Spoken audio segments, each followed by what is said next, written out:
ਸਭ ਨੂੰ ਜੀ ਆਇਆਂ ਨੂੰ ਆਖਦੇ ਹਾਂ। ਸਰੋਤੇ ਪ੍ਰੋਗਰਾਮ ਅਪਡੇਟ ਅਮਰੀਕਾ ਦੇ ਸ਼ਾਮ ਦੇ ਬੁਲੇਟਿਨ ਦੇ ਵਿੱਚ ਆਪ ਸਭ ਦਾ ਸਵਾਗਤ ਹੈ।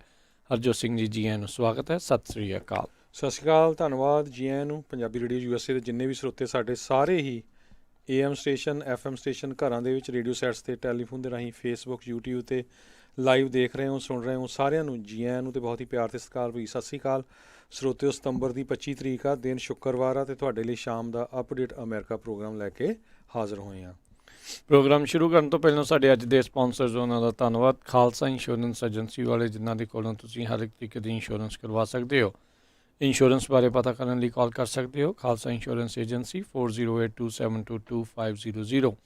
ਨਾਲ ਹੀ Amarjit Singh Fresno, Rajpal Singh Kulwant Singh Brar Bakersfield, Avtar Singh Manjal Clovis, Makhan Singh Maan Wisconsin, Pawan Singh Gaurav Singh Sahota, Darshan Singh Kang Yuba City, Major Singh Sidhu Bakersfield, Jagtar Singh Gulzar Singh Aulakh trucking Fresno, Jaspir Singh Fontana, Darshan Singh Kang Yuba City, Balwinder Singh Goldy trucking Greenwood. ਇਹਨਾਂ ਸਾਰਿਆਂ ਦਾ ਧੰਨਵਾਦ। ਜੇਕਰ ਤੁਸੀਂ ਜਾਂ ਕੋਈ ਹੋਰ ਕਾਰੋਬਾਰ ਇਸ ਪ੍ਰੋਗਰਾਮ ਨੂੰ ਸਪਾਂਸਰ ਕਰਨਾ ਚਾਹੁੰਦੇ ਹੋ, ਸੰਪਰਕ ਕਰੋ ਨੰਬਰ 4087227698 ਦੇ ਉੱਤੇ। ਜੀ, ਸਭ ਤੋਂ ਪਹਿਲਾਂ ਸਰੋਤਿਆਂ ਨਾਲ ਸਾਂਝੇ ਕਰਦੇ ਜਾਈਏ। ਅੱਜ ਸਾਡੇ ਨਾਲ CPA ਗੁਰਪ੍ਰੀਤ ਕੌਰ ਨੇ ਜੁੜਨਾ ਸੀ, ਪਰ ਕਿਉਂਕਿ SBA ਦਾ ਜਿਹੜਾ ਹੈਗਾ PPP ਲੋਨ ਦੀ ਜਿਹੜੀ ਐਪਲੀਕੇਸ਼ਨ ਫੋਰਗਿਵਨੈਸ ਵਾਲੀ ਐਪਲੀਕੇਸ਼ਨ ਆ, ਉਹਦੇ ਵਿੱਚ ਕਾਫੀ ਚੇਂਜਸ ਆ ਰਹੀਆਂ।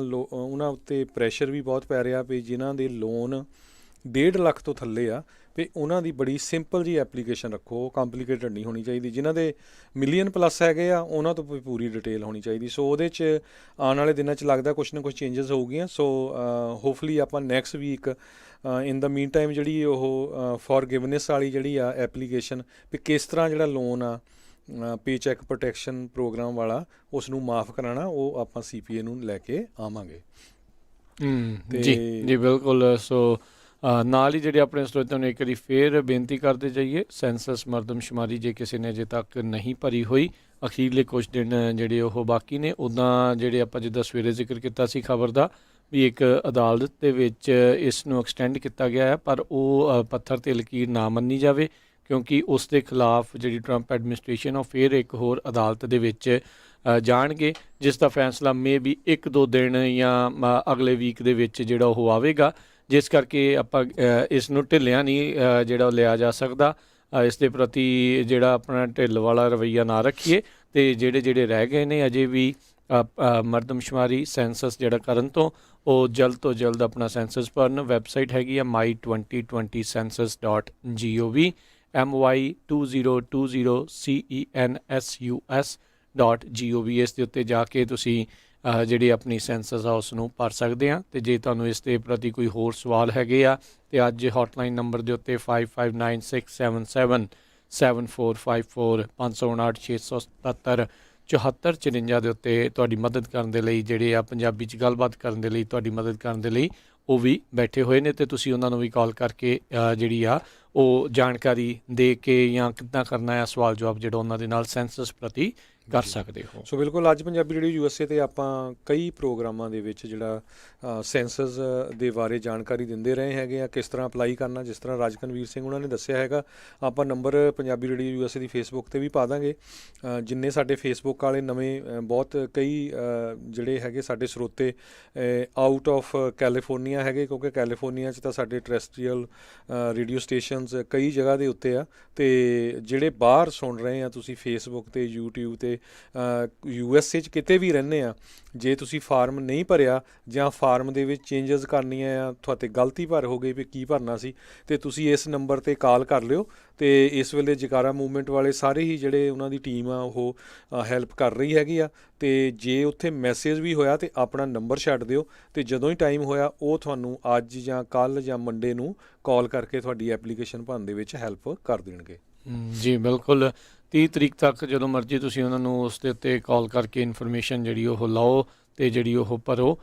ਕੋਈ ਵੀ ਜਾਣਾ ਜਿਹੜਾ ਉਹ ਰਹਿ ਨਾ ਜਾਵੇ। ਇੱਕ ਵਾਰੀ ਫੇਰ ਆਪਾਂ ਸਰੋਤਿਆਂ ਨੂੰ ਦੱਸਦੇ ਜਾਈਏ, ਇਹ ਮਰਦਮਸ਼ੁਮਾਰੀ ਬਹੁਤ ਹੀ ਜ਼ਿਆਦਾ ਮਹੱਤਤਾ ਜਿਹੜੀ ਉਹ ਰੱਖਦੀ ਹੈ। ਜਿਹੜੇ ਵੀ 10 ਸਾਲਾਂ ਬਾਅਦ ਜਦੋਂ ਵੀ ਇਹ ਹੁੰਦੀ ਹੈ, ਹਰ ਵਾਰੀ ਇਸ ਦੀ ਮਹੱਤਤਾ ਜਿਹੜੀ ਹੁੰਦੀ ਆ, ਕਿਉਂਕਿ 10 ਸਾਲਾਂ ਦੇ ਵਿੱਚ ਕਿਸੇ ਵੀ ਸਟੇਟ, ਕਿਸੇ ਵੀ ਕੰਟਰੀ ਦੇ ਵਿੱਚ ਪਾਪੂਲੇਸ਼ਨ ਦੇ ਵਿੱਚ ਕਾਫੀ ਜ਼ਿਆਦਾ ਵਾਧਾ ਜਿਹੜਾ ਉਹ ਹੁੰਦਾ ਆ, ਅਤੇ ਉਹਦੇ ਮੁਤਾਬਕ ਇਨਫਰਾਸਟਰਕਚਰ, ਉਹਦੇ ਮੁਤਾਬਕ ਜਿਹੜੀਆਂ ਲੋੜਾਂ ਆ ਉਹ ਜਿਹੜੀਆਂ ਵੱਧਦੀਆਂ ਨੇ ਤੇ ਉਸ ਦੇ ਪ੍ਰਤੀ ਸਰਕਾਰਾਂ ਨੂੰ, ਸਟੇਟਸ ਨੂੰ, ਕਾਉਂਟੀਜ਼ ਨੂੰ, ਸਿਟੀਜ਼ ਨੂੰ ਜਿਹੜਾ ਉਹ ਤਿਆਰ ਹੋਣਾ ਪੈਂਦਾ ਆ ਤੇ ਉਹਦੇ ਇਸ ਹਿਸਾਬ ਦੇ ਨਾਲ ਹੀ ਜਿਹੜੀ ਫੰਡਿੰਗ ਵਗੈਰਾ ਹੁੰਦੀ ਆ। ਜਿੱਦਾਂ ਆਪਾਂ ਦੱਸ ਰਹੇ ਸੀ 10 ਤੋਂ 20 ਹਜ਼ਾਰ ਦੇ ਦਰਮਿਆਨ ਇੱਕ ਇਨਸਾਨ ਜਿਹੜਾ ਇੱਥੇ ਰਹਿ ਰਿਹਾ ਕਿਸੇ ਥਾਂ ਦੇ ਉੱਤੇ, ਉਸ ਸਟੇਟ ਦੇ ਲਈ ਉਹ ਉਨੀ ਜਿਹੜੀ ਫੈਡਰਲ ਫੰਡਿੰਗ ਜਿਹੜੀ ਆ ਪਰ ਈਅਰ ਜਿਹੜਾ ਉਹ ਲੈ ਕੇ ਆ ਸਕਦਾ। ਸੋ ਤੁਹਾਡੀ ਕੀਮਤ ਬਹੁਤ ਆ ਜੀ। ਇਸ ਦੇ ਹੁਣ ਦੇਖੋ ਇਹ ਮੁਤਾਬਕ। ਘਰ ਦੇ ਵਿੱਚ 5 ਮੈਂਬਰ ਆ, ਉਹ ਦੇਖ ਲਓ ਵੀ 50,000 ਤੋਂ ਲੈ ਕੇ $1 ਲੱਖ ਤਾਈਂ ਜਿਹੜੀ ਸਟੇਟ 'ਚ ਤੁਸੀਂ ਰਹਿੰਦੇ ਆ ਉੱਥੇ ਫੈਡਰਲ ਫੰਡਿੰਗ ਆਣੀ ਆ ਉਸ ਕਮਿਊਨਿਟੀ 'ਚ ਆਉਣਾ, ਉਸ ਸਿਟੀ 'ਚ ਆਉਣੀ ਆ। ਉੱਥੇ ਤੁਹਾਡੇ ਚਾਹੇ ਕੋਈ ਲੋਕਲ ਸਕੂਲ ਆ, ਕੋਈ ਰੋਡਸ ਆ, ਕੋਈ ਹਸਪੀਟਲ ਆ, ਕੋਈ ਸੀਨੀਅਰ ਸਰਵਿਸਿਜ਼ ਦੇ ਲਈ ਸਰਵਿਸਿਜ਼ ਹੈਗੀਆਂ, ਇਹ ਸਾਰੀਆਂ ਲਈ ਇਹ ਫੰਡਿੰਗ ਹੁੰਦੀ ਆ। ਸੋ ਇਹ ਬਹੁਤ ਜ਼ਰੂਰੀ ਆ। ਸੋ ਕੋਈ ਵੀ ਆਪਣਾ ਭੈਣ ਭਰਾ ਜਿਹੜਾ ਆ, ਜਿੰਨੇ ਵੀ ਸਾਡੇ ਸੁਣ ਰਹੇ ਆ, ਚਾਹੇ ਤੁਸੀਂ ਸਿਟੀਜ਼ਨ ਆ, ਗ੍ਰੀਨ ਕਾਰਡ ਹੋਲਡਰ ਆ, ਪੋਲੀਟੀਕਲ ਅਸਾਈਲਮ ਆ, ਲੀਗਲ ਆ, ਇਲੀਗਲ ਆ, ਹਰ ਇੱਕ ਇਹ ਫਾਰਮ ਹਰ ਇੱਕ ਨੂੰ ਭਰਨਾ ਚਾਹੀਦਾ, ਭਰ ਸਕਦਾ। ਇਹਦਾ ਇਮੀਗ੍ਰੇਸ਼ਨ ਨਾਲ ਕੋਈ ਲੈਣਾ ਦੇਣਾ ਨਹੀਂ ਹੈਗਾ। ਜੀ, ਸਾਰੇ ਜਾਣੇ ਇਸ ਦੇ ਲਈ ਐਲੀਜੀਬਲ ਜਿਹੜੇ ਉਹ ਹੈਗੇ ਨੇ। ਅਗਲੀ ਜਿਹੜੀ ਹਰਜੋਤ ਸਿੰਘ ਜੀ ਗੱਲ ਕਰਦੇ ਜਾਈਏ, ਰਾਸ਼ਟਰਪਤੀ ਟਰੰਪ ਦੇ ਨਜ਼ਦੀਕੀ ਸਰਕਲ ਦੇ ਵਿੱਚੋਂ ਇਹ ਖਬਰਾਂ ਆ ਰਹੀਆਂ, ਕਈ ਤਾਂ ਅਖਬਾਰਾਂ ਨੇ ਇਹ ਕਹਿ ਵੀ ਦਿੱਤਾ ਵੀ ਰਾਸ਼ਟਰਪਤੀ ਟਰੰਪ ਨੇ ਸਿਲੈਕਟ ਕਰ ਲਏ ਆ ਅਗਲੇ ਨੋਮੀਨੀ ਸੁਪਰੀਮ ਕੋਰਟ ਦੇ ਜਸਟਿਸ ਦੇ ਵਜੋਂ, ਜਿਹੜੇ ਕਿ ਜਸਟਿਸ ਗਿੰਗਸਬਰਗ ਦੇ ਦੇਹਾਂਤ ਤੋਂ ਬਾਅਦ 'ਚ ਉਹਨਾਂ ਦੀ ਥਾਂ ਦੇ ਉੱਤੇ ਉਹ ਆਉਣਗੇ। ਇਹਨਾਂ ਦਾ ਨਾਮ ਬੜੇ ਦਿਨਾਂ ਤੋਂ ਜਿਹੜਾ ਉਹ ਚੱਲਦਾ ਆ ਰਿਹਾ ਸੀਗਾ, ਜੱਜ ਏਮੀ ਕੌਨੀ ਬੈਰਟ ਜਿਹੜੇ ਆ, ਉਹਨਾਂ ਦਾ ਨਾਮ ਜਿਹੜਾ ਉਹ ਆ ਰਿਹਾ ਸੀਗਾ। ਸੋ ਉਹਨਾਂ ਨੂੰ ਕਹਿੰਦੇ ਆ ਵੀ ਸਿਲੈਕਟ ਕੀਤਾ ਗਿਆ ਹੈਗਾ ਆ। ਇਹ ਨਜ਼ਦੀਕੀ ਜਿਹੜੇ ਉਹਨਾਂ ਦੇ ਇਰਦ ਗਿਰਦ ਹੈਗੇ ਨੇ ਲੋਕ, ਇਸ ਸਿਲੈਕਸ਼ਨ ਪ੍ਰੋਸੈਸ ਦੇ ਨਾਲ ਜੁੜੇ ਹੋਏ, ਉਹਨਾਂ ਨੇ ਵੱਖ-ਵੱਖ ਨਿਊਜ਼ ਸੋਰਸਿਸ ਨੂੰ ਇੱਦਾਂ ਜਿਹੜਾ ਉਹ ਆਖਿਆ ਆ।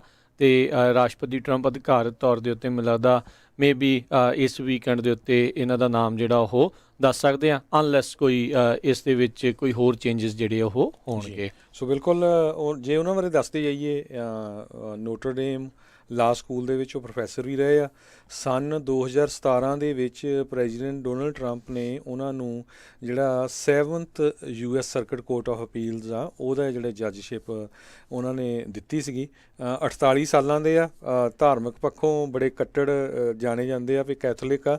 7 ਬੱਚੇ ਆ ਉਹਨਾਂ ਦੇ, ਜਿਹਦੇ ਵਿੱਚੋਂ 2 ਬੱਚੇ ਉਹਨਾਂ ਨੇ ਜਿਹੜੇ ਆ ਉਹ ਅਡੋਪਟ ਕੀਤੇ ਆ ਹੇਤੀ ਤੋਂ। ਜੀ ਬਿਲਕੁਲ, 5 ਇਹਨਾਂ ਦੇ ਆਪਣੇ ਨੇ ਤੇ 2 ਬੱਚੇ ਜਿਹੜੇ ਉਹਨਾਂ ਨੇ ਹੇਤੀ ਤੋਂ ਉਹਨਾਂ ਨੂੰ ਕੀਤੇ ਆ। ਉਹਨਾਂ ਨੇ ਕਿਹਾ ਆ ਵੀ ਮੇਰੀ ਜਿਹੜੇ ਧਾਰਮਿਕ ਬਿਰਤੀ ਆ ਉਹ ਮੇਰੀ ਕੰਸਟੀਟਿਊਸ਼ਨ ਦੇ ਹਿਸਾਬ ਦੇ ਨਾਲ ਜਿਹੜੀਆਂ ਜੱਜਮੈਂਟਸ ਹੋਊਗੀ, ਜਿਹੜੇ ਫੈਸਲੇ ਹੋਣਗੇ, ਉਸ ਦੇ ਉੱਤੇ ਕੋਈ ਵੀ ਪ੍ਰਭਾਵ ਜਿਹੜੀ ਆ ਉਹ ਨਹੀਂ ਪਾਵੇਗੀ। ਇਹ ਜਿਹੜੇ ਖਾਸ ਕਰਕੇ ਰਿਲੀਜੀਅਸ ਕੰਜ਼ਰਵੇਟਿਵ ਜਿਹੜੇ ਲੋਕ ਆ, ਉਹ ਉਹਨਾਂ ਸਫ਼ਿਆਂ ਦੇ ਵਿੱਚ ਇਹ ਕਾਫੀ ਜਿਹੜਾ ਇਹਨਾਂ ਦਾ ਨਾਮ ਕਹਿ ਲਓ ਵੀ ਉੱਤੇ ਜਿਹੜਾ ਉਹ ਲਿਆ ਜਾਂਦਾ ਹੈ। ਤੇ ਕਿਉਂਕਿ ਔਰਤ ਦੀ ਥਾਂ ਦੇ ਉੱਤੇ ਇਹ ਔਰਤ ਨੂੰ ਹੀ ਉਹਨਾਂ ਨੇ ਰਾਸ਼ਟਰਪਤੀ ਟਰੰਪ ਨੇ ਹੁਣ ਨੋਮੀਨੇਟ ਕਰਨਾ ਹੈਗਾ ਆ। ਸੋ ਇਹਨਾਂ ਦਾ ਨਾਮ ਕਾਫੀ ਉੱਤੇ ਜਿਹੜਾ ਉਹ ਆ ਰਿਹਾ ਆ। ਜਿੱਦਾਂ ਹਰਜੋਤ ਸਿੰਘ ਜੀ ਨੇ ਦੱਸਿਆ, US ਕੋਰਟ ਆਫ ਅਪੀਲ ਦੇ 7th ਸਰਕਟ ਦੇ ਵਿੱਚ ਇਹ ਜੱਜ ਆ, ਇਹਨਾਂ ਨੂੰ ਨੋਮੀਨੇਟ ਉਹ ਕੀਤਾ ਗਿਆ ਸੀ। ਤੇ ਕੰਜ਼ਰਵੇਟਿਵਸ ਦੇ ਜਿੱਦਾਂ ਆਪਾਂ ਦੱਸਿਆ ਵੀ ਇਹ ਫੇਵਰੇਟ ਮੰਨੇ ਜਾਂਦੇ ਨੇ। ਜੀ, ਅਗਲੀ ਖਬਰ ਵੱਲ ਚਲੀ, ਜਿਹੜੀ ਸੈਕੰਡ ਸਟਿਮੂਲਸ ਪੈਕੇਜ ਨੂੰ ਲੈ ਕੇ ਆ। ਕਹਿੰਦੇ ਪਈ ਹਾਊਸ ਸਪੀਕਰ ਨੈਂਸੀ ਪਲੋਸੀ ਵੱਲੋਂ ਇੱਕ ਵਾਰੀ ਫੇਰ ਕੋਸ਼ਿਸ਼ਾਂ ਕੀਤੀਆਂ ਜਾ ਰਹੀਆਂ। $2.4 ਟ੍ਰਿਲੀਅਨ ਦਾ ਜਿਹੜਾ ਬਜਟ ਆ, ਕੋਵਿਡ-19 ਰਿਲੀਫ ਪੈਕੇਜ, ਐਕਚੁਅਲੀ ਇਹਨੂੰ ਆਪਾਂ ਬਜਟ ਨਾ ਕਹੀਏ, ਉਹਦੇ ਉੱਤੇ ਇੱਕ ਵਾਰੀ ਫੇਰ ਡਿਸਕਸ਼ਨ ਜਿਹੜੀ ਚੱਲ ਰਹੀ ਆ। ਸਟੀਵਨ ਮਨੂਚਿਨ ਆ ਜਿਹੜੇ, ਉਹ ਵੀ ਇਹਦੇ ਨਾਲ ਜਿਹੜੀ ਆ ਗੱਲਬਾਤ ਪੂਰੀ ਤਰ੍ਹਾਂ ਕਰ ਰਹੇ ਆ। ਪਿਛਲੇ ਦਿਨਾਂ ਦੇ ਵਿੱਚ ਆਪਾਂ ਦੇਖਿਆ ਸੀ ਵੀ ਇਹਦੇ ਉੱਤੇ ਕਾਫੀ ਜਿਹੜਾ ਆ ਇੱਕ ਤਰ੍ਹਾਂ ਨਾਲ ਸਾਰੇ ਇਹ ਮੰਨਣ ਲੱਗ ਪਏ ਸੀ ਵੀ ਹੁਣ ਕੁਛ ਨਹੀਂ ਹੋਣਾ, ਹੁਣ ਤਾਂ ਬਸ ਇਹ ਸਤਿ ਸ੍ਰੀ ਅਕਾਲ ਹੀ ਆ। ਪਰ ਪਿਛਲੇ ਦਿਨਾਂ ਦੇ ਵਿੱਚ ਪ੍ਰੈਜ਼ੀਡੈਂਟ ਡੋਨਲਡ ਟਰੰਪ ਨੇ ਥੰਬਸ ਅਪ ਕੀਤਾ ਸੀ ਵੀ ਕਿਉਂਕਿ ਰਿਪਬਲਿਕਨਸ ਕਹਿ ਰਹੇ ਸੀ 1 ਟ੍ਰਿਲੀਅਨ ਤੱਕ ਜਾਣਾ ਆ, ਹਾਊਸ ਡੈਮੋਕ੍ਰੇਟਸ ਕਹਿ ਰਹੇ ਸੀ 3 ਟ੍ਰਿਲੀਅਨ ਤੋਂ ਉੱਪਰ। ਤੇ ਪ੍ਰੈਜ਼ੀਡੈਂਟ ਡੋਨਲਡ ਟਰੰਪ ਨੇ ਕਿਹਾ ਸੀ ਵੀ ਠੀਕ ਆ, ਥੋੜ੍ਹੇ ਪੈਸੇ ਹੋਰ ਆਪਾਂ ਨੂੰ ਦੇਣੇ ਚਾਹੀਦੇ ਕਿਉਂਕਿ ਅਨਪਲਾਇਮੈਂਟ ਬਹੁਤ ਜ਼ਿਆਦਾ ਆ, ਪਲੱਸ ਡਾਇਰੈਕਟ ਪੇਮੈਂਟਸ ਲੋਕਾਂ ਨੂੰ ਮਿਲਣੀਆਂ ਚਾਹੀਦੀਆਂ, ਜਿਸ ਤਰ੍ਹਾਂ $1,200 ਮਿਲਿਆ ਸੀਗਾ। ਸੋ ਉਹਨੂੰ ਦੇਖਦੇ ਹੋਏ ਫਿਰ ਜਿਹੜੇ ਡੈਮੋਕ੍ਰੇਟਸ ਆ ਉਹਨਾਂ ਨੇ ਵੀ ਆਪਣਾ ਜਿਹੜਾ ਅਮਾਊਂਟ ਹੈਗਾ ਉਹ ਥੋੜ੍ਹਾ ਘਟਾਇਆ ਹੈਗਾ ਵੀ ਠੀਕ ਆ, ਅਸੀਂ ਇਹਦੇ 'ਤੇ ਗੱਲਬਾਤ ਕਰਦੇ ਹਾਂ। ਅਤੇ ਹੁਣ ਲੱਗਦਾ ਆ ਵੀ $2.4 ਟ੍ਰਿਲੀਅਨ ਦਾ ਜਿਹੜਾ ਇਹ ਪੈਕੇਜ ਆ, ਇਹਦੇ ਉੱਤੇ ਕਹਿੰਦੇ ਗੱਲਬਾਤ ਹੋਏਗੀ। ਜੀ, ਅਨਇੰਪਲੋਇਮੈਂਟ ਦੇ ਆંકੜੇ ਦੇ ਉੱਤੇ ਹਰਜੋਤ ਸਿੰਘ ਜੀ ਨਜ਼ਰ ਮਾਰਦੇ ਜਾਈਏ। ਕੱਲ੍ਹ ਜਿਹੜੇ ਆંકੜੇ ਆਏ ਸੀਗੇ ਉਹਨਾਂ ਦੇ ਵਿੱਚ ਇੱਕ ਵਾਰੀ ਫਿਰ ਫਸਟ ਟਾਈਮ ਅਨਇੰਪਲੋਇਮੈਂਟ ਬੈਨੀਫਿਟ ਲੈਣ ਵਾਲਿਆਂ ਦਾ ਆંકੜਾ 8,70,870,000 ਜਿਹੜੇ ਆ ਉਹ ਦੱਸਿਆ ਗਿਆ ਹੈ। US ਡਿਪਾਰਟਮੈਂਟ ਆਫ ਲੇਬਰ ਨੇ ਇਹ ਜਿਹੜੇ ਨਵੇਂ ਆંકੜੇ ਜਿਹੜੇ ਉਹ ਜਾਰੀ ਕੀਤੇ ਨੇ। ਉਹ ਜਿਹੜੇ ਓਵਰਆਲ ਜਿਹੜੇ ਹਰਜੋਤ ਸਿੰਘ ਜੀ 1 ਮਿਲੀਅਨ ਤੋਂ ਘੱਟ ਪਿਛਲੇ ਕਈ ਵੀਕਸ ਤੋਂ ਜਿਹੜਾ ਉਹ ਹੋ ਰਿਹਾ ਆ, ਪਰ ਅਜੇ ਵੀ ਜਿਹੜੇ ਫਸਟ ਟਾਈਮ ਅਨਇੰਪਲੋਇਮੈਂਟ ਦੇ ਕਲੇਮਸ ਆ ਉਹ ਇੱਥੇ ਹੀ ਤਕਰੀਬਨ ਸਥਿਰ ਦੇਖੇ ਜਾ ਰਹੇ ਨੇ। ਕਹਿੰਦੇ 22 ਮਿਲੀਅਨ ਚੋਂ ਜਿਹੜੇ ਅੱਧੇ ਜਿਹੜੇ ਲੋਕ ਨੇ ਇੱਕ ਟਾਈਮ ਦੇ ਉੱਤੇ ਜਿਨ੍ਹਾਂ ਨੇ ਪੈਂਡੈਮਿਕ ਦੇ ਵਿੱਚ ਜੌਬ ਆਪਣੀ ਲੋਸ ਕਰ ਲਈ ਸੀ, ਉਹ ਅਜੇ ਵੀ ਅਨਇੰਪਲੋਇਡ ਹੈਗੇ ਨੇ। ਅਨਇੰਪਲੋਇਮੈਂਟ ਦਾ ਆંકੜਾ ਜਿਹੜਾ ਥੋੜ੍ਹਾ ਜਿਹਾ ਘਟਿਆ ਆ, ਪਰ ਫਸਟ ਟਾਈਮ ਅਨਇੰਪਲੋਇਮੈਂਟ ਦੇ ਆંકੜੇ ਅਜੇ ਵੀ ਉੱਥੇ 8-9 ਲੱਖ ਦੇ ਦਰਮਿਆਨ ਆ ਰਹੇ ਨੇ। ਜੀ, ਅਗਲੀ ਖਬਰ ਜਿਸ ਤਰ੍ਹਾਂ ਆਪਾਂ ਪਹਿਲਾਂ ਵੀ ਦੱਸਿਆ ਸੀ ਵੀ ਸੈਨੋਜ਼ੇ ਦੇ ਵਿੱਚ ਇੱਕ ਡਿਸਟ੍ਰਿਕਟ ਕੋਰਟ ਜੱਜ ਜਿਹੜਾ ਨਾਰਦਰਨ ਡਿਸਟ੍ਰਿਕਟ ਆਫ ਕੈਲੀਫੋਰਨੀਆ ਦਾ, ਉਸ ਨੇ US ਸੈਂਸਸ ਦੀ ਜਿਹੜੀ ਡੇਟ ਆ ਉਹ ਸਤੰਬਰ 30 ਤੋਂ ਵਧਾ ਕੇ ਅਕਤੂਬਰ 31 ਤੱਕ ਕਰਨ ਦੀ ਗੱਲ ਕੀਤੀ ਆ। ਇਹ ਉਹ ਡੇਟ ਆ ਜਿਹੜੀ ਕਾਂਗਰੈਸ਼ਨਲੀ ਅਪਰੂਵਡ ਹੋਈ ਸੀਗੀ। ਟਰੰਪ ਐਡਮਿਨਿਸਟ੍ਰੇਸ਼ਨ ਨੇ ਵੀ ਅਪ੍ਰੈਲ ਦੇ ਮਹੀਨੇ ਦੇ ਵਿੱਚ ਕਿਹਾ ਸੀ ਵੀ ਜਿਹੜੀ ਡਿਸਟਰਪਸ਼ਨ ਬਹੁਤ ਹੋਈ ਹੈਗੀ ਆ ਵੀ ਉਹਦੇ ਨਾਲ ਡੇਟ ਐਕਸਟੈਂਡ ਹੋਣੀ ਚਾਹੀਦੀ ਹੈ, ਪਰ ਜੁਲਾਈ ਦੇ ਵਿੱਚ ਫਿਰ ਉਹਨਾਂ ਨੇ ਆਪਣਾ ਜਿਹੜਾ ਡਿਸੀਜਨ ਆ ਉਸ ਨੂੰ ਰਿਵਰਸ ਕਰ ਲਿਆ ਸੀ। ਕਮਰਸ ਸੈਕਟਰੀ ਜਿਹੜੇ ਹੈਗੇ ਆ ਵਿਲਬਰ ਰੌਸ, ਉਹਨਾਂ ਨੇ ਇਹ ਕਿਹਾ ਸੀ ਵੀ ਜਿਹੜੀ ਆ ਇਹ ਕਾਊਂਟਿੰਗ ਆ ਬਹੁਤ ਜਲਦੀ ਤੋਂ ਜਲਦੀ ਹੋਣੀ ਚਾਹੀਦੀ ਆ। ਸੋ ਹੁਣ ਦੇਖਦੇ ਆ ਇਹਦੇ ਸੰਬੰਧ ਦੇ ਵਿੱਚ ਜੇ ਜਿਹੜਾ ਇਹ ਹੋਣ ਵਾਲਾ ਮੌਜੂਦਾ ਐਡਮਿਨਿਸਟ੍ਰੇਸ਼ਨ ਆ ਉਹ ਇਸ ਨੂੰ ਜਿਹੜਾ ਅਪੀਲ ਕਰੂਗਾ ਕਿ ਨਹੀਂ। ਜੀ, ਅਗਲੀ ਖਬਰ ਜਿਹੜੀ ਹਰਜੋਤ ਸਿੰਘ ਜੀ ਫਿਲਾਡੈਲਫੀਆ ਤੋਂ ਆ ਰਹੀ ਆ। ਫਿਲਾਡੈਲਫੀਆ ਦੇ ਵਿੱਚ ਇਹ ਹੁਣ ਇੱਕ ਨਵੀਂ ਚਿੰਤਾ ਸਾਹਮਣੇ ਆਈ ਆ, ਜਿੱਥੇ ਕਿ ਨੇਕਡ ਬੈਲਟਸ ਦੀ ਚਰਚਾ ਜਿਹੜੀ ਇਸ ਟਾਈਮ ਛਿੜੀ ਆ। ਇੱਕ ਕਹਿੰਦੇ ਟੈਕਨੀਕੈਲਿਟੀ ਦੇ ਕਰਕੇ ਕਹਿੰਦੇ ਤਕਰੀਬਨ 1 ਲੱਖ ਤੱਕ ਜਿਹੜੀਆਂ ਵੋਟਸ ਆ, ਜਿਹੜੀਆਂ ਮੇਲ ਇਨ ਬੈਲਟਸ ਆ, ਉਹ ਇਨਵੈਲੀਡੇਟ ਜਿਹੜੀਆਂ ਹੋ ਸਕਦੀਆਂ, ਯਾਨੀ ਕਿ ਉਹ ਗਿਣਨ ਤੋਂ ਵਾਂਝੇ ਜਿਹੜੀਆਂ ਉਹ ਰਹਿ ਸਕਦੀਆਂ ਨੇ। ਇਹ ਉਹ ਸਟੇਟ ਆ ਜਿਹੜੀ 2016 ਦੇ ਵਿੱਚ ਰਾਸ਼ਟਰਪਤੀ ਟਰੰਪ ਨੇ 44,000 ਵੋਟਾਂ ਦੇ ਫਰਕ ਦੇ ਨਾਲ ਜਿਹੜੀ ਉਹ ਜਿੱਤੀ ਸੀਗੀ। ਲੀਜ਼ਾ ਡੇਲੀ ਜਿਹੜੀ ਡੈਮੋਕ੍ਰੇਟ ਚੇਅਰਮੈਨ ਹੈਗੀ ਆ, ਚੇਅਰਵੂਮਨ ਆ ਫਿਲਾਡੈਲਫੀਆ ਇਲੈਕਸ਼ਨ ਬੋਰਡ ਦੀ, ਉਹਨੇ ਲੈਟਰ ਲਿਖੀ ਹੈ ਕਿ ਚਿੱਠੀ ਲਿਖੀ ਹੈ ਲਾਅ ਮੇਕਰਸ ਨੂੰ, ਜਿਸ ਦੇ ਵਿੱਚ ਜ਼ਿਕਰ ਆ ਵੀ ਜਿਹੜੀ ਕੋਰਟ ਦੇ ਦੁਆਰਾ ਰਿਕੁਆਇਰਮੈਂਟ ਹੈਗੀ ਹੈ ਇੱਕ ਐਡੀਸ਼ਨਲ ਐਨਵੈਲਪ ਦੀ ਵੋਟਰਸ ਨੂੰ ਜਿਹੜਾ ਉਹ ਪਾ ਕੇ ਜਿਸ ਦੇ ਵਿੱਚ ਘੱਲਣਾ ਆ ਵੀ ਮੇਲ ਬੈਕ ਜਿਹੜਾ ਕਰਨਾ ਹੈ ਬੈਲਟ ਦੇ ਵਿੱਚ, ਉਹਦੇ ਨਾਲ ਕਹਿੰਦੇ 10,000 ਜਿਹੜੇ ਕਹਿ ਸਕਦੇ ਹਾਂ ਲੱਖਾਂ ਤੱਕ ਜਿਹੜੇ ਵੋਟਰਸ ਆ ਉਹ ਕਿਤੇ ਨਾ ਕਿਤੇ ਵੋਟ ਦੇ ਆਪਣੇ ਅਧਿਕਾਰ ਤੋਂ ਜਾਂ ਉਹਨਾਂ ਦੀ ਵੋਟ ਗਿਣਨ ਤੋਂ ਜਿਹੜੀ ਉਹ ਰਹਿ ਸਕਦੀ ਆ। ਅੱਜ ਇਸੇ ਦੇ ਉੱਤੇ ਹੀ ਡੈਮੋਕ੍ਰੇਟ ਪਾਰਟੀ ਦੇ ਦੁਆਰਾ ਕਿਹਾ ਜਾ ਰਿਹਾ ਵੀ ਫਿਲਾਡੈਲਫੀਆ ਦੇ ਵਿੱਚ ਨੇਕਡ ਬੈਲਟਸ ਨੂੰ ਲੈ ਕੇ ਜਿਹੜੀ ਉਹਨਾਂ ਨੇ ਐਡਸ ਵੀ ਜਿਹੜੀਆਂ ਉਹ ਰਨ ਕਰਨੀਆਂ ਜਿਹੜੀਆਂ ਸ਼ੁਰੂ ਕੀਤੀਆਂ, ਵੀ ਜਿੱਥੇ ਫਿਲਾਡੈਲਫੀਆ ਦੇ ਜਿਹੜੇ ਵੋਟਰਸ ਨੂੰ ਇਹ ਇਤਲਾਹ ਦਿੱਤੀ ਜਾ ਰਹੀ ਆ ਵੀ ਜੇ ਤੁਸੀਂ ਮੇਲ ਇਨ ਬੈਲਟ ਵਾਪਸ ਘੱਲਣਾ ਆ ਵੀ ਉਸ ਦੇ ਵਿੱਚ ਜਿਹੜੇ ਸੀਕ੍ਰੇਸੀ ਐਨਵੈਲਪਸ ਆ ਉਹ ਪਾ ਕੇ ਜਿਹੜਾ ਉਹ ਘੱਲਿਆ ਜਾਵੇ।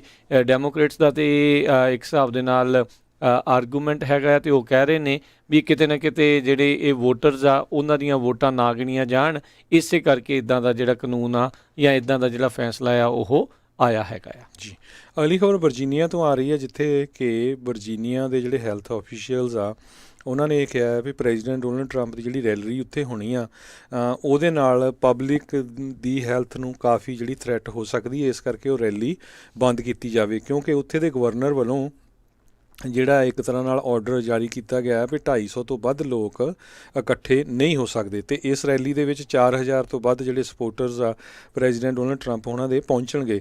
ਡਾਕਟਰ ਨਤਾਸ਼ਾ ਡਵਾਮੇਨਾ ਜਿਹੜੇ ਡਿਪਾਰਟਮੈਂਟ ਆਫ ਪਬਲਿਕ ਹੈਲਥ ਦੇ ਡਿਸਟ੍ਰਿਕਟ ਡਾਇਰੈਕਟਰ ਹੈਗੇ ਆ, ਉਹਨਾਂ ਨੇ ਇਹ ਕਿਹਾ ਵੀ ਵਰਜੀਨੀਆ ਦੇ ਵਿੱਚ ਜਿਹੜੀ ਕੋਵਿਡ ਦੇ ਨਾਲ ਪੋਜ਼ੀਟਿਵ ਕੇਸਾਂ ਦੀ ਗਿਣਤੀ ਕਾਫੀ ਵੱਧ ਰਹੀ ਹੈਗੀ ਆ।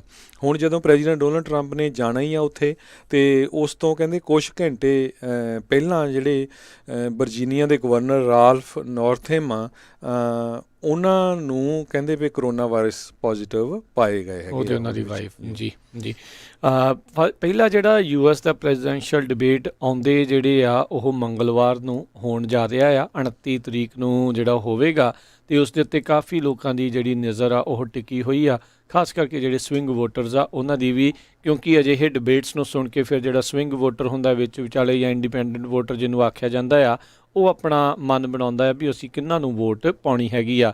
ਰੀਅਲ ਕਲੀਅਰ ਪੋਲੀਟਿਕਸ ਦੇ ਦੁਆਰਾ ਜਾਰੀ ਕੀਤੇ ਗਏ ਨਵੇਂ ਪੋਲਸ ਦੇ ਮੁਕਾਬਲੇ ਰਾਸ਼ਟਰਪਤੀ ਟਰੰਪ ਦੇ ਜਿਹੜੀ ਲੀਡ ਉੱਤੇ ਲੈ ਕੇ ਤੁਰੇ ਜਾਂਦੇ ਸੀ ਜੋ ਬਾਈਡਨ, ਉਸ ਨੂੰ ਉਹਨਾਂ ਨੇ ਘੱਟ ਕੀਤਾ ਆ। ਇਸ ਮੌਕੇ ਨੈਸ਼ਨਲ ਐਵਰੇਜ ਜੇ ਦੇਖੀ ਜਾਵੇ ਤਾਂ ਜਿਹੜੇ ਜੋ ਬਾਈਡਨ ਆ ਉਹ 7 ਪੁਆਇੰਟ ਅੱਗੇ ਜਿਹੜੇ ਆ ਉਹ ਰਾਸ਼ਟਰਪਤੀ ਟਰੰਪ ਤੋਂ ਜਿਹੜੇ ਉਹ ਚੱਲ ਰਹੇ ਹੈਗੇ ਨੇ। ਕਹਿੰਦੇ ਜਿਹੜੇ ਰੂਥ ਬੇਡਰ ਗਿੰਗਸਬਰਗ ਆ ਉਹਨਾਂ ਦੀ ਮੌਤ ਤੋਂ ਬਾਅਦ ਦੇ ਵਿੱਚ ਇਹਨਾਂ ਦੀ ਲੀਡ ਇਨਫੈਕਟ ਜੋ ਬਾਈਡਨ ਦੀ ਜਿਹੜੀ ਉਹ ਘਟੀ ਹੈਗੀ ਆ। ਦੋਨੋਂ ਹੀ ਜਾਣੇ ਕਹਿੰਦੇ ਵੀ ਡਿਬੇਟ ਨੂੰ ਲੈ ਕੇ ਜਿਹੜੇ ਉਹ ਉਤਸੁਕ ਹੈਗੇ ਨੇ ਕੀ ਹੈਗਾ ਆ, ਅਤੇ ਕਿਹਾ ਜਾ ਰਿਹਾ ਵੀ ਰਾਸ਼ਟਰਪਤੀ ਟਰੰਪ ਜਿਹੜੇ ਜੋ ਬਾਈਡਨ ਦੀਆਂ ਇਸ ਡਿਬੇਟ ਦੇ ਵਿੱਚ ਧੱਜੀਆਂ ਜਿਹੜੀਆਂ ਇੱਕ ਹਿਸਾਬ ਦੇ ਨਾਲ ਉਡਾ ਸਕਦੇ ਆ। ਅਤੇ ਜੋ ਬਾਈਡਨ ਕਹਿੰਦੇ ਟਰਾਈ ਕਰੂਗਾ ਵੀ ਕਾਮ ਐਂਡ ਫੋਕਸਡ ਜਿਹੜਾ ਆ ਇੱਕ ਚਿਹਰਾ ਆ ਉਹ ਉੱਥੇ ਦਿਖਾ ਸਕੇ।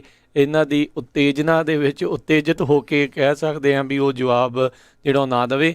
ਦੇਖਣ ਵਾਲੀ ਗੱਲ ਰਹੂਗੀ ਕੀ ਆ, ਕਿਉਂਕਿ ਬਹੁਤ ਸਾਰੀਆਂ ਵੀਡੀਓਜ਼ ਬਹੁਤ ਸਾਰੇ ਕਲਿੱਪ ਅਜਿਹੇ ਆਉਂਦੇ ਆ ਜਿਸ ਦੇ ਵਿੱਚ ਜੋ ਬਾਈਡਨ ਇੱਕ ਸੈਂਟੈਂਸ ਬਣਾਉਂਦੇ ਜਾਂ ਇੱਕ ਸੈਂਟੈਂਸ ਗੱਲ ਕਰਦੇ ਹੋਏ ਵੀ ਕਾਫੀ ਲੜਖੜਾ ਜਿਹੜੇ ਉਹ ਜਾਂਦੇ ਆ। ਅਤੇ ਜਦੋਂ ਪ੍ਰੈਸ਼ਰ ਹੋਊਗਾ ਜਿਹੜੇ ਡੋਨਲਡ ਟਰੰਪ ਹੁਣਾਂ ਦੇ ਬੋਲਣ ਦਾ, ਉਸ ਨੂੰ ਉਹ ਕਿੱਦਾਂ ਝੱਲਦੇ ਆ, ਕਿੱਦਾਂ ਉਹ ਜਵਾਬ ਦਿੰਦੇ ਆ। ਇਹ ਇੱਕ ਕਾਫੀ ਇੰਟਰਸਟਿੰਗ ਜਿਹੜੀ ਦੇਖਣ ਵਾਲੀ ਸੁਣਨ ਵਾਲੀ ਜਿਹੜੀ ਗੱਲ ਆਉਂਦੇ ਮੰਗਲਵਾਰ ਨੂੰ ਰਹੇਗੀ। ਜੀ ਬਿਲਕੁਲ, ਜੇ ਏਜ ਡਿਫਰੈਂਸ ਦੇਖਿਆ ਜਾਵੇ ਪ੍ਰੈਜ਼ੀਡੈਂਟ ਡੋਨਲਡ ਟਰੰਪ ਤੇ ਜਿਹੜੇ ਜੋ ਬਾਈਡਨ ਨਾ ਬਾਹਲਾ ਜ਼ਿਆਦਾ ਨਹੀਂ, 4 ਕੁ ਸਾਲ ਦਾ ਹੀ ਲੱਗਦਾ ਆ, ਪਰ ਪ੍ਰੈਜ਼ੀਡੈਂਟ ਡੋਨਲਡ ਟਰੰਪ એનર્ਜੀ ਬੜੀ ਆ। ਅਤੇ ਅਗਲੀ ਖਬਰ ਵੱਲ ਚੱਲੀਏ ਜਿਹੜੀ ਅਫਗਾਨਿਸਤਾਨ ਤੋਂ ਆ ਰਹੀ ਹੈ। ਅਫਗਾਨਿਸਤਾਨ ਦੇ ਵਿੱਚ ਹਮੇਸ਼ਾ ਹੀ ਆਪਾਂ ਨੈਗੇਟਿਵ ਖਬਰਾਂ ਸੁਣਦੇ ਰਹਿੰਦੇ ਵੀ ਇੱਥੇ ਬੰਬ ਚੱਲ ਗਿਆ, ਇੰਨੇ ਮਰ ਗਏ, ਇੰਨੇ ਮਰ ਗਏ। ਕਹਿੰਦੇ ਇੱਕ ਬੜੀ ਗੁੱਡ ਖਬਰ ਆ ਰਹੀ ਆ, ਉੱਥੇ ਯੂਨੀਵਰਸਿਟੀ ਐਂਟਰੈਂਸ ਐਗਜ਼ਾਮ ਹੋਏ ਹੈਗੇ ਆ, ਖਾਸ ਕਰਕੇ ਜਿਹੜੇ ਸਟੂਡੈਂਟਸ MBBS ਕਰਦੇ ਜਿਨ੍ਹਾਂ ਨੇ ਡਾਕਟਰ ਬਣਨ ਜਾਣਾ। 1,70,000 ਸਟੂਡੈਂਟਸ ਨੇ ਹਿੱਸਾ ਲਿਆ, ਜਿਹਦੇ ਵਿੱਚੋਂ ਇੱਕ ਲੜਕੀ ਜਿਹੜੀ ਆ ਜਿਸ ਦਾ ਨਾਂ ਸ਼ਮਸ਼ੀਆ ਅਲਜ਼ਾਦਾ ਕਰਕੇ ਦੱਸਿਆ ਗਿਆ 18 ਸਾਲਾਂ ਦੀ, ਉਸ ਨੇ ਟੌਪ ਕੀਤਾ ਹੈਗਾ। ਸੋ ਆਪਾਂ ਦੇਖਦੇ ਹਾਂ ਵੀ ਉੱਥੇ ਤਾਲੀਬਾਨ ਵਰਗੇ ਜਿਹੜੇ ਕੱਟੜ ਔਰਗੇਨਾਈਜੇਸ਼ਨ ਆ ਉਹ ਕਹਿੰਦੀ ਸੀ ਵੀ ਕੁੜੀਆਂ ਨੂੰ ਤਾਂ ਪੜ੍ਹਨ ਦੀ ਜ਼ਰੂਰਤ ਹੀ ਨਹੀਂ ਹੈਗੀ, ਅਤੇ ਉਹਨਾਂ ਨੂੰ ਪੜ੍ਹਨ ਤੋਂ ਰੋਕਿਆ ਜਾਂਦਾ ਸੀ। ਪਰ ਹੁਣ ਸੋ ਕੁੜੀਆਂ ਵੀ ਪੜ੍ਹ ਰਹੀਆਂ ਹੈਗੀਆਂ। ਸੋ ਇਹ ਜਿਹੜੀ 18 ਸਾਲਾਂ ਦੀ ਬੱਚੀ ਹੈਗੀ ਆ, ਇਸ ਨੇ ਪੂਰੇ ਐਗਜ਼ਾਮ ਦੇ ਵਿੱਚ ਪੂਰੇ ਅਫਗਾਨਿਸਤਾਨ ਦੇ ਵਿੱਚ ਟੌਪ ਕੀਤਾ ਹੈਗਾ। ਜੀ ਹਰਜੋਤ ਸਿੰਘ ਜੀ, ਰੂਥ ਬੇਡਰ ਗਿੰਗਸਬਰਗ ਦੀ ਥਾਂ ਦੇ ਉੱਤੇ ਕੌਣ ਜਿਹੜਾ ਉਹ ਆ ਸਕਦਾ ਆ, ਉਸ ਨੂੰ ਲੈ ਕੇ ਰੀਸੈਂਟਲੀ ਇੱਕ ਵਾਸ਼ਿੰਗਟਨ ਪੋਸਟ ABC ਦੀ ਪੋਲ ਕੰਡਕਟ ਕੀਤੀ ਗਈ ਆ ਸੋਮਵਾਰ ਤੋਂ ਵੀਰਵਾਰ ਦੇ ਦਰਮਿਆਨ, ਜਿਸ ਦੇ ਵਿੱਚ ਕਹਿੰਦੇ 38% ਅਮੈਰੀਕਨਸ ਆ ਉਹ ਕਹਿੰਦੇ ਆ ਵੀ ਜਿਹੜੇ ਜਸਟਿਸ ਰੂਥ ਬੇਡਰ ਗਿੰਗਸਬਰਗ ਆ ਉਹਨਾਂ ਦੀ ਜਿਹੜੀ ਰਿਪਲੇਸਮੈਂਟ ਆ ਉਹ ਨੋਮੀਨੇਟ ਕੀਤੀ ਜਾਵੇ ਰਾਸ਼ਟਰਪਤੀ ਟਰੰਪ ਦੇ ਦੁਆਰਾ ਅਤੇ ਕਰੰਟ ਸੈਨੇਟ ਦੇ ਦੁਆਰਾ। ਜਦ ਕਿ ਜਿਹੜੀ ਮੈਜੋਰਟੀ 57% ਇਸ ਪੋਲ ਦੇ ਵਿੱਚ ਲੈਣ ਵਾਲੇ ਉਹਨਾਂ ਨੇ ਕਿਹਾ ਵੀ ਜਿਹੜੇ ਅਗਲੇ ਪ੍ਰੈਜ਼ੀਡੈਂਸ਼ੀਅਲ ਇਲੈਕਸ਼ਨ ਦੇ ਜਿਹੜੇ ਵਿਨਰ ਅਤੇ ਜਿਹੜੀ ਨਵੀਂ ਸੈਨੇਟ ਆਊਗੀ ਅਗਲੇ ਸਾਲ ਦੇ ਵਿੱਚ, ਉਹਨਾਂ ਨੂੰ ਇਹ ਹੱਕ ਜਿਹੜਾ ਹੋਣਾ ਚਾਹੀਦਾ ਆ। ਅਖੀਰਲੇ ਸਾਲ ਦੇ ਵਿੱਚ ਸੈਨੇਟ ਦਾ ਵੀ ਇਹ ਅਖੀਰਲਾ ਸਾਲ ਆ, ਕਿਉਂਕਿ ਕਾਫੀ ਜ਼ਿਆਦਾ ਤਕਰੀਬਨ 50-60 ਜਿਹੜੀਆਂ ਸੀਟਾਂ ਆ ਉਹ ਰੀ ਇਲੈਕਸ਼ਨ ਦੇ ਲਈ ਅਪ ਹੈਗੀਆਂ ਸੈਨੇਟ ਦੇ ਵਿੱਚ, ਅਤੇ ਰਾਸ਼ਟਰਪਤੀ ਟਰੰਪ ਦੀ ਇਲੈਕਸ਼ਨ ਜਿਹੜੀ ਆ ਰੀ ਇਲੈਕਸ਼ਨ ਉਹਨਾਂ ਦੇ ਲਈ, ਅਤੇ ਓਵਰਆਲ ਪ੍ਰੈਜ਼ੀਡੈਂਸ਼ੀਅਲ ਇਲੈਕਸ਼ਨ ਦੇ ਲਈ 2 ਮਹੀਨੇ ਤੋਂ ਘੱਟ ਦਾ ਸਮਾਂ ਜਿਹੜਾ ਉਹ ਬਕਾਇਆ ਹੈਗਾ ਆ। ਸੋ ਇਹ ਜਿਹੜਾ ਇਸ ਟਾਈਮ ਦੇਖਣ ਨੂੰ ਜਿਹੜਾ ਮਿਲ ਰਿਹਾ, ਇਸ ਦੇ ਉੱਤੇ ਕਹਿੰਦੇ ਪਾਰਟੀਜ਼ਨ ਡਿਵਾਈਡ ਜਿਹੜਾ ਆ ਕਾਫੀ ਵੱਡਾ ਦੇਖਣ ਨੂੰ ਮਿਲ ਰਿਹਾ ਆ, ਕਿਉਂਕਿ 4 ਸਾਲ ਪਹਿਲਾਂ ਜਿਹੜੇ ਰਿਪਬਲਿਕਨਸ ਆ ਉਹਨਾਂ ਨੇ ਇਸੇ ਮਾਮਲੇ 'ਤੇ ਇੱਕ ਡਿਫਰੈਂਟ ਰੁਖ ਅਪਣਾਇਆ ਸੀ। ਉਹਨਾਂ ਦੀ ਹਿਪੋਕ੍ਰੇਸੀ ਹੁਣ ਜਿਹੜੀ ਉਹ ਸਾਹਮਣੇ ਆ ਰਹੀ, ਉਸ ਟਾਈਮ ਦੇ ਉੱਤੇ ਉਹਨਾਂ ਨੇ ਇਹ ਕਹਿ ਕੇ ਇਨਕਾਰ ਕਰ ਦਿੱਤਾ ਸੀਗਾ ਵੀ ਜਾਂਦੇ ਹੋਏ ਪ੍ਰੈਜ਼ੀਡੈਂਟ ਨੂੰ ਇਲੈਕਸ਼ਨ ਈਅਰ ਦੇ ਵਿੱਚ ਸੁਪਰੀਮ ਕੋਰਟ ਦਾ ਜਸਟਿਸ ਨੋਮੀਨੇਟ ਕਰਨ ਦਾ ਅਧਿਕਾਰ ਜਿਹੜਾ ਆ ਉਹ ਨਹੀਂ ਹੋਣਾ ਚਾਹੀਦਾ। ਸੋ ਹੁਣ ਹਾਲ ਦੀ ਘੜੀ ਸੈਨੇਟ ਦੇ ਵਿੱਚ ਇਹਨਾਂ ਦੇ ਕੋਲ ਵੋਟਾਂ ਵੀ ਹੈਗੀਆਂ, ਅਤੇ ਇਹ ਮੈਜੋਰਟੀ ਦੇ ਨਾਲ ਕਹਿ ਰਹੇ ਨੇ ਰਿਪਬਲਿਕਨਸ ਵੀ ਆਪਾਂ ਜਿਹੜਾ ਨੋਮੀਨੇਸ਼ਨ ਤੋਂ ਬਾਅਦ ਦੇ ਵਿੱਚ ਉਹਨਾਂ ਨੂੰ ਵੋਟ ਦੇ ਲਈ ਜਿਹੜਾ ਉਹ ਲਿਆਂਦਾ ਜਾ ਸਕਦਾ ਆ। ਇਹ ਮਿਚ ਮਕੌਨਲ ਹੁਣਾਂ ਨੇ ਆਲਰੇਡੀ ਆਖਿਆ ਆ। ਅਗਲੀ ਖਬਰ ਵੱਲ ਚੱਲੀਏ। ਜਿਹੜੇ 3500 ਦੇ ਕਰੀਬ USA ਦੇ ਵਿੱਚ ਜਿਹੜੀਆਂ ਕੰਪਨੀਆਂ ਨੇ ਉਹਨਾਂ ਨੇ ਟਰੰਪ ਐਡਮਿਨਿਸਟ੍ਰੇਸ਼ਨ ਨੂੰ ਸੂ ਕੀਤਾ ਹੈਗਾ। ਸੂ ਕਿਉਂ ਕੀਤਾ? ਕਹਿੰਦੇ ਚਾਈਨੀਜ਼ ਟੈਰਿਫ ਨੂੰ ਲੈ ਕੇ। ਸੋ ਜਿਹਦੇ ਵਿੱਚ ਵੱਡੀਆਂ ਕੰਪਨੀਆਂ ਆ ਰਹੀਆਂ, Tesla, Ford motor, Target, Walgreen, Home Depot, so ਹੋਰ ਇੱਦਾਂ ਦੀਆਂ ਜਿਹੜੀਆਂ ਕੰਪਨੀਆਂ ਉਹ ਕਹਿੰਦੇ ਵੀ ਸਾਨੂੰ ਨੁਕਸਾਨ ਬਹੁਤ ਹੋਇਆ ਹੈਗਾ। $300 ਬਿਲੀਅਨ ਦੀਆਂ ਚੀਜ਼ਾਂ ਦਾ ਜਿਹੜਾ ਉੱਥੋਂ ਆਉਂਦਾ ਹੈਗਾ ਸਮਾਨ, ਉਹਦੇ ਉੱਤੇ ਜਿਹੜਾ ਟੈਰਿਫ ਲੱਗਾ ਹੈਗਾ। ਸੋ US court of international trade, ਜਿਹਨੂੰ US ਟ੍ਰੇਡ ਰਿਪਰੈਜ਼ੈਂਟੇਟਿਵ ਰੋਬਰਟ ਵੱਲੋਂ ਜਿਹੜਾ ਆ, ਅਤੇ ਕਸਟਮ ਬਾਰਡਰ ਪ੍ਰੋਟੈਕਸ਼ਨ ਏਜੰਸੀ ਨੂੰ ਜਿਹੜਾ ਸੂ ਕੀਤਾ ਗਿਆ ਹੈਗਾ ਆ। ਆਪਾਂ ਆਮ ਹੁਣ ਦੇਖ ਰਹੇ ਹਾਂ ਕਿ ਜੇ ਤੁਸੀਂ ਵੱਡੇ ਸਟੋਰਾਂ 'ਚ ਜਾਓ, ਖਾਸ ਕਰਕੇ ਟਾਰਗੇਟ, ਵਾਲਮਾਰਟ ਜਾਂ ਹੋਰ, ਉੱਥੇ ਬਹੁਤ ਘੱਟ ਸਮਾਨ ਜਿਹੜਾ ਦਿਖ ਰਿਹਾ ਆ, ਅਤੇ ਇੰਪਲਾਈਜ਼ ਨੂੰ ਪੁੱਛੋ ਤਾਂ ਉਹ ਕਹਿੰਦੇ ਵੀ ਪਿੱਛੋਂ ਸਮਾਨ ਜਿਹੜਾ ਆ ਬਹੁਤ ਘੱਟ ਆ ਰਿਹਾ ਹੈ। ਜੀ ਜੀ ਸਮਾਂ ਆਪਣੇ ਅੱਜ ਦੇ ਪ੍ਰੋਗਰਾਮ ਦਾ ਇੱਥੇ ਸਮਾਪਤ ਹੈ। ਜਾਣ ਤੋਂ ਪਹਿਲਾਂ ਵੀਕਐਂਡ ਦੇ ਉੱਤੇ ਵੀਕਐਂਡ ਤੋਂ ਪਹਿਲਾਂ ਜਿਹੜਾ ਡਾਓ ਜੋਨ ਆ ਉਹ ਕਿੱਦਾਂ ਕਲੋਜ਼ ਹੋਇਆ ਦੱਸਦੇ ਜਾਈਏ। ਡਾਓ ਜੋਨ ਅੱਜ 1.34% ਉਸ ਦੇ ਵਿੱਚ ਇਜ਼ਾਫਾ ਹੋਇਆ, 358 ਪੁਆਇੰਟਾਂ ਦਾ ਵਾਧਾ ਹੋਇਆ, 27,174 ਦੇ ਉੱਤੇ ਕਲੋਜ਼ ਹੋਇਆ। ਨੈਸਡੈਕ ਦੇ ਵਿੱਚ ਵੀ 2.25% ਦਾ ਵਾਧਾ ਹੋਇਆ, 241 ਪੁਆਇੰਟ ਉੱਤੇ ਗਿਆ, 10,913 ਤੇ ਕਲੋਜ਼ ਹੋਇਆ। S&P ਦੇ ਵਿੱਚ 52 ਪੁਆਇੰਟ ਵਧੇ, 3298 ਦੇ ਉੱਤੇ ਮਾਰਕੀਟ ਕਲੋਜ਼ ਹੋਈ। ਉਧਰ ਸੋਨੇ ਦੀ ਕੀਮਤ $1,864 ਪ੍ਰਤੀ ਆਉਂਸ ਰਹੀ। ਜੀ ਇਸੇ ਤਰ੍ਹਾਂ ਇੱਕ US ਡਾਲਰ ਦੀ ਕੀਮਤ ਕੈਨੇਡਾ ਦੇ ਡਾਲਰ ਦੇ ਬਰਾਬਰ ਦੇਖੀ ਜਾਵੇ ਤਾਂ $1.33 ਰਹੀ ਹੈਗੀ ਆ, ਤੇ ਇੱਕ US ਡਾਲਰ ਦੀ ਕੀਮਤ ਇੰਡੀਅਨ ਰੁਪੀ 'ਚ ਦੇਖੀ ਜਾਵੇ $73.70 ਰਹੀ ਆ। ਯੂਰੋ ਦੇ ਮੁਕਾਬਲੇ ਡਾਲਰ ਦੀ ਕੀਮਤ $1.17 ਤੇ ਬ੍ਰਿਟਿਸ਼ ਪਾਉਂਡ ਦੇ ਮੁਕਾਬਲੇ $1.28 ਜਿਹੜੀ ਉਹ ਰਹੀ ਆ। ਸੋ ਇੱਕ ਵਾਰੀ ਫਿਰ ਜਾਂਦੇ ਜਾਂਦੇ ਬੇਨਤੀ ਕਰਦੇ ਜਾਈਏ, ਜਿੰਨੇ ਵੀ ਸਾਡੇ ਪੰਜਾਬੀ ਰੇਡੀਓ USA ਦੇ ਸਰੋਤੇ ਆ, ਇੱਕ ਤਾਂ ਸੈਂਸਸ ਜ਼ਰੂਰ ਭਰੋ, ਦੂਸਰਾ ਪੰਜਾਬੀ ਰੇਡੀਓ USA ਦਾ ਜਿਹੜਾ YouTube ਚੈਨਲ ਆ ਉਸ ਨੂੰ ਸਬਸਕ੍ਰਾਈਬ ਕਰੋ, ਇੰਸਟਾਗ੍ਰਾਮ ਨੂੰ ਸਬਸਕ੍ਰਾਈਬ ਕਰੋ। ਉਹਦੀ ਕੋਈ ਫੀਸ ਵਗੈਰਾ ਨਹੀਂ ਹੈਗੀ। ਬਹੁਤ ਸਾਰੇ ਸਾਡੇ ਜਿਹੜੇ ਸ਼ੋਜ਼ ਆ ਉਹ ਤੁਸੀਂ YouTube 'ਤੇ ਵੱਖ-ਵੱਖ ਟਾਈਮ 'ਤੇ ਜਾ ਕੇ ਦੇਖ ਸਕਦੇ, ਜਿਸ ਤਰ੍ਹਾਂ ਤੁਸੀਂ ਲਾਈਵ ਹੁਣ ਮਿਸ ਕਰ ਗਏ ਆ, ਕਿਸੇ ਵੀ ਟਾਈਮ ਜਿਹੜਾ ਦੇਖ ਸਕਦੇ ਹੈਗੇ ਆ। ਇਹ ਜਿਹੜੀਆਂ ਅਤੇ ਕੱਲ੍ਹ ਨੂੰ ਜਿਹੜਾ ਆ ਇਮੀਗ੍ਰੇਸ਼ਨ ਨਾਲ ਰਿਲੇਟਡ ਜੇ ਤਿਰਕੀਆਣਾ ਜਿਹੜੇ ਹੈਗੇ ਆ ਉਹਨਾਂ ਦੇ ਨਾਲ ਸ਼ੋਅ ਆਊਗਾ ਸਵੇਰ ਨੂੰ 9 ਵਜੇ ਤੋਂ ਲੈ ਕੇ 10 ਵਜੇ ਤਾਈਂ। ਸੋ ਉਹਦੇ 'ਚ ਉਹ ਬਹੁਤ ਹੀ ਵਧੀਆ ਜਿਹੜਾ ਸ਼ੋਅ ਲੈ ਕੇ ਆਉਂਦੇ ਆ ਇਮੀਗ੍ਰੇਸ਼ਨ ਮੁੱਦਿਆਂ ਦੇ ਉੱਤੇ। ਇਮੀਗ੍ਰੇਸ਼ਨ 'ਚ ਬਹੁਤ ਜ਼ਿਆਦਾ ਜਿਹੜੀਆਂ ਚੇਂਜਸ ਆ ਰਹੀਆਂ। ਮੈਂ ਇਸ ਵੀਕ ਦੇਖਦਾ ਸੀ, ਕਹਿੰਦੇ ਵੀ ਜਿਹੜੇ ਸਟੂਡੈਂਟ ਵੀ ਆ ਰਹੇ ਉਹਨਾਂ 'ਤੇ ਵੀ ਹੋ ਰਿਹਾ ਵੀ 2 ਸਾਲ ਤੋਂ ਵੱਧ ਨਹੀਂ ਇੱਥੇ ਠਹਿਰ ਸਕਦੇ ਹੈਗੇ। ਸੋ ਕਈ ਜਿਹੜੀਆਂ ਚੀਜ਼ਾਂ ਉਹ ਨਵੀਆਂ ਆ ਰਹੀਆਂ, ਉਹ ਤੁਹਾਨੂੰ ਬਿਲਕੁਲ ਲੀਗਲੀ ਜਿਹੜਾ, ਕਿਉਂਕਿ ਉਹ ਲਾਇਰ ਆ, ਉਹ ਸਹੀ ਜਿਹੜੀ ਸਲਾਹ ਤੁਹਾਨੂੰ ਦੱਸਦੇ ਹੈਗੇ ਆ, ਅਤੇ ਵੱਖ-ਵੱਖ ਮੁੱਦਿਆਂ ਦੇ ਉੱਤੇ ਕੀ ਅਪਡੇਟ ਚੱਲ ਰਹੀ ਹੈਗੀ ਹੈ। ਜੀ ਤੇ ਹੁਣ ਆਪਾਂ ਇਜਾਜ਼ਤ ਲੈਂਦੇ ਹਾਂ। ਮੇਰੇ ਰਾਜਕਰਮਜੀਤ ਸਿੰਘ ਵੱਲੋਂ, ਮੇਰੇ ਹਰਜੋਤ ਸਿੰਘ ਵੱਲੋਂ ਤੁਹਾਨੂੰ ਸਭ ਨੂੰ ਪਿਆਰ ਸਤਿਕਾਰ ਸਤਿ ਸ੍ਰੀ ਅਕਾਲ। ਸੁਣਦੇ ਰਹੋ ਪੰਜਾਬੀ ਰੇਡੀਓ USA।